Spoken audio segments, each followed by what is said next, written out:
Dari kejadian HP rusak, saya juga dapat pelajaran tentang urutan memenuhi kebutuhan. Karena kebutuhan itu kan banyak ya.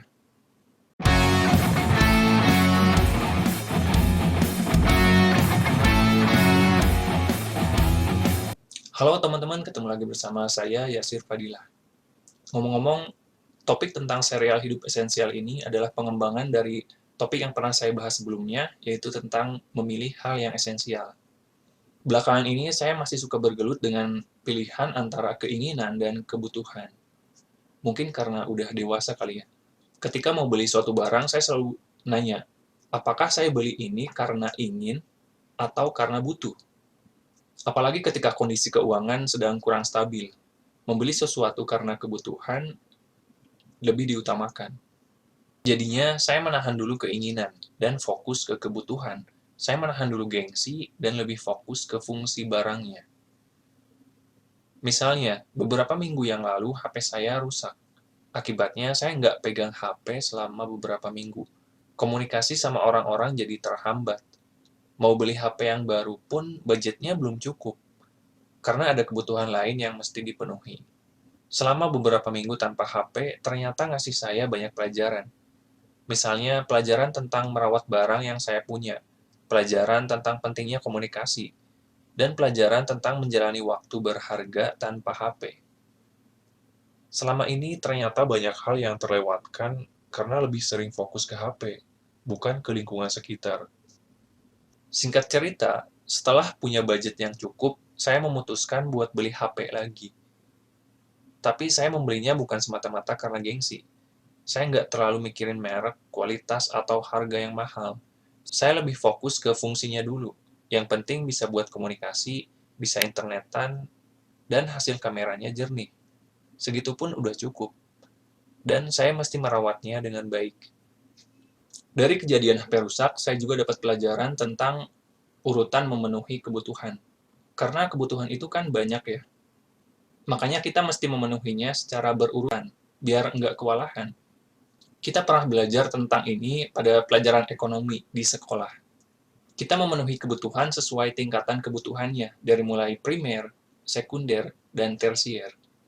Nah, salah satu hal yang bikin kita menderita adalah ketika kita nggak berurutan saat memenuhinya. Misalnya, alih-alih memenuhi kebutuhan primer dulu, malah memenuhi kebutuhan tersier dulu. Oke, sekarang saya coba bahas sekilas ya, apa aja yang termasuk kebutuhan primer, sekunder, dan tersier, biar kita nggak salah urutan lagi. Yang pertama, kebutuhan primer. Kebutuhan primer biasa disebut kebutuhan pokok, kebutuhan yang pasti kita butuhkan. Kalau ada yang nggak terpenuhi, kita bakal kesusahan menjalani hidup. Contoh kebutuhan primer adalah sandang, pangan, dan papan, atau tempat tinggal.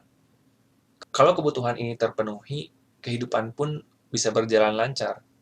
Minimal bisa menjalani kehidupan yang sederhana, standar, dan aman. Yang kedua, kebutuhan sekunder.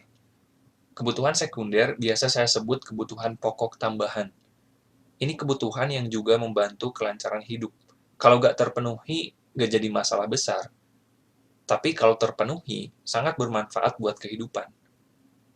Contohnya, Wi-Fi atau kuota internet, listrik, ongkos bensin, dan sebagainya. Kalau kebutuhan ini nggak terpenuhi, kita masih bisa menjalani aktivitas dengan normal, tapi prosesnya jadi kurang efektif dan efisien. Yang ketiga, kebutuhan tersier. Kebutuhan tersier biasa saya sebut kebutuhan pilihan. Ini kebutuhan yang sifatnya menambah kesenangan dan kenyamanan. Contohnya, HP mahal bisa menambah kesenangan, dan mobil pribadi bisa menambah kenyamanan berkendara di jalan.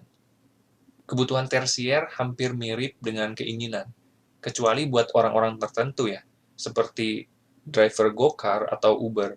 Kebutuhan tersier bisa jadi kebutuhan primer dan sekunder, karena mereka mencari nafkah dari situ.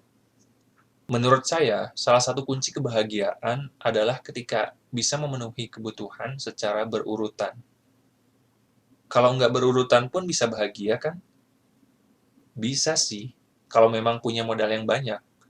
Tapi ada juga yang bahagianya cuma pura-pura. Padahal buat makan aja susah. malah beli barang-barang mewah dan mahal duluan. Lebih baik kita utamakan fungsi barangnya dulu ya. Kesimpulannya, dari sekian banyak barang, coba pilih mana yang memang penting secara fungsi. Beli barang-barang sesuai urutan tingkat kebutuhannya, biar lebih enteng menjalani hidup.